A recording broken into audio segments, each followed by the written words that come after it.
Liu Liange, the former chairman of the Bank of China, has been sentenced to death with a 2-year reprieve for corruption and illegal issuance of loan. A court in Jinia, Shinagawa province, found that Liu had accepted bribes worth over 121 million yuan, approximately $16.8 million, and facilitated illegal loans totaling over 3.32 million yuan, resulting in significant financial losses. His sentence includes lifelong deprivation of political rights, confiscation of all personal property, and recovery of his illegal gains for the state. This is part of China's broader anti-corruption drive under President Xi Jinping, which has led to the punishment of over 1 million officials since 2012, including high-profile military and political figures. Liu is the second senior banker recently implicated, following Liu Liange of the Agricultural Bank of China, who was expelled from the Communist Party for corruption. Separately, Wang Zizing, a former vice-governor, is also facing prosecution for accepting bribes. This campaign underscores China's zero-tolerance approach to corruption, targeting both high-ranking officials, the call tigers, and low-level personnel, the call flies. Mr. Benson, what's your take on the story? I think China, they have always been like that. They are very strict when it comes to their fight against corruption and all of that. That is why their economy is thick. I just really want to believe that as Nigerians, we can learn from China's approach, because they are serious, they mean business. I think we have had instances where corrupt officials in government were held in government custody, and the next thing you hear is plea bargain, or they become political issue and you don't even know what is going on anymore. But you can see the seriousness in China, and the penalty is death. It's a very serious matter because of the implication of the crime. And sometimes we just look at the amount involved of what has been taken, the bribe and all of that. But if you look beyond that, you find out that each action from our political officers or government personnel tends to affect the economy and even the common man, you know. So these are things that are very, very serious, and we should approach them on a very serious note. I want to urge the Nigerian government to improve the penalty and for politicians and even private sector officials who are corrupt, because that is one of the biggest problems that we have at the moment. Corruption is very relaxed and comfortable in our society, and that shouldn't be the case. And I feel the plea bargain for most instances, it doesn't encourage any seriousness in addressing these issues. So I think what China is doing is in the right direction. And you can see from the outcome in their economy and every other thing that follows. So it's a move in the right direction. Okay, thank you. Mr. Kewo, do you think this is something Nigeria can actually, do you think it's doable in Nigeria?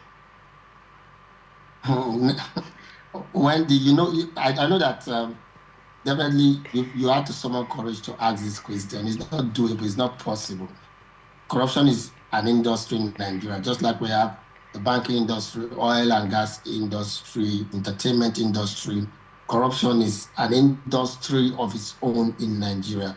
For the Chinese, they've proven over time that they have zero tolerance for corruption. But most times, I wonder, I have this concern, and I know a lot of viewers will share the same concern with me. How come China zero tolerance for corruption, and they do business a lot with Nigerians that have 100% tolerance for corruption? So it gives me concern a lot. And I've looked at EFCC. Thank God, you just noticed that Jaya Bello was picked up a few days after many months. We noticed where we have different politicians, when they're held for corruption, like Benson said, plea bargain. And there's this particular case where it was very laughable. Somebody steals money and the government was even taking the smaller part of it. He was doing the government a favor in trying to plead and get free and start enjoying his life and enjoy part of our commonwealth. So it's not possible in Nigeria. Why? Because most of the persons in that place of power who's supposed to sit, let's say we'll get our senators and House of Rep members, and they're sitting down, they're saying, if anybody is corrupt, sentence the person to death.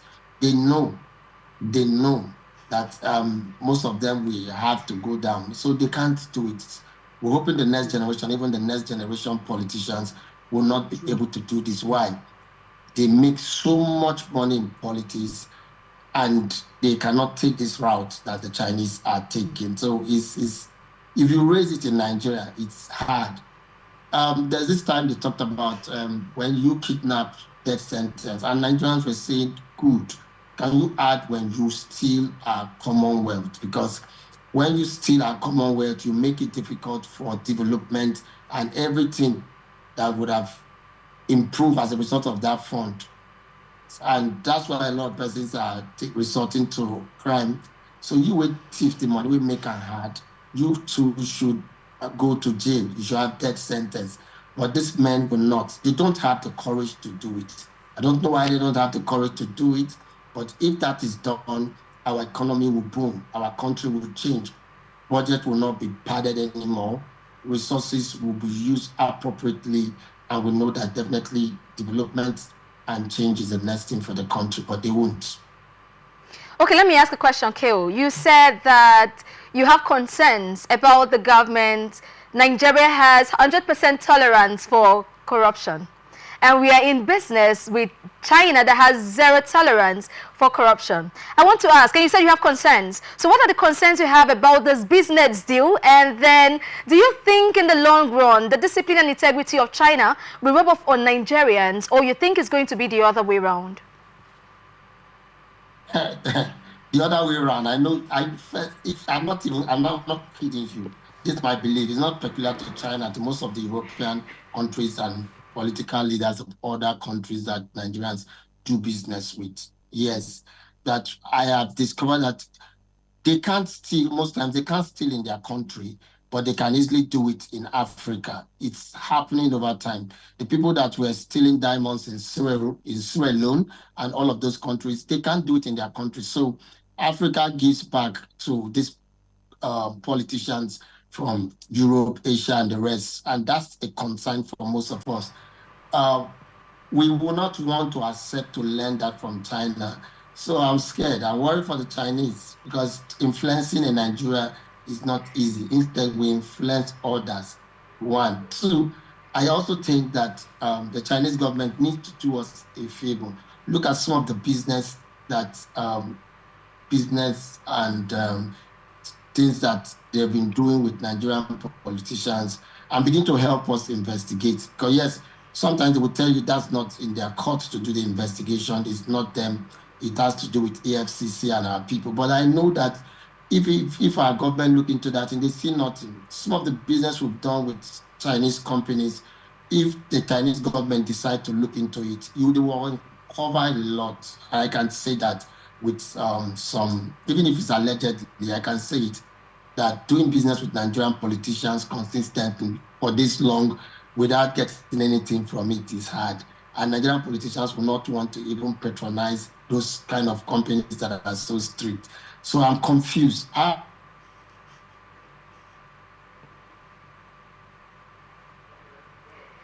Okay, so while we are waiting for Mr. Keo to get back from his confusion, Mr. Ben, I want to ask, don't you think that death penalty is a little too much for corruption? There are politicians. Well, hello. Yes, I can hear you. Working with several Chinese that they need a job inside this. They cannot influence us to asking.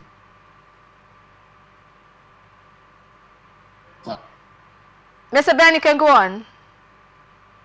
Okay, first and foremost, we operate a different political system ideology from China. So their approach and ours can't be the same.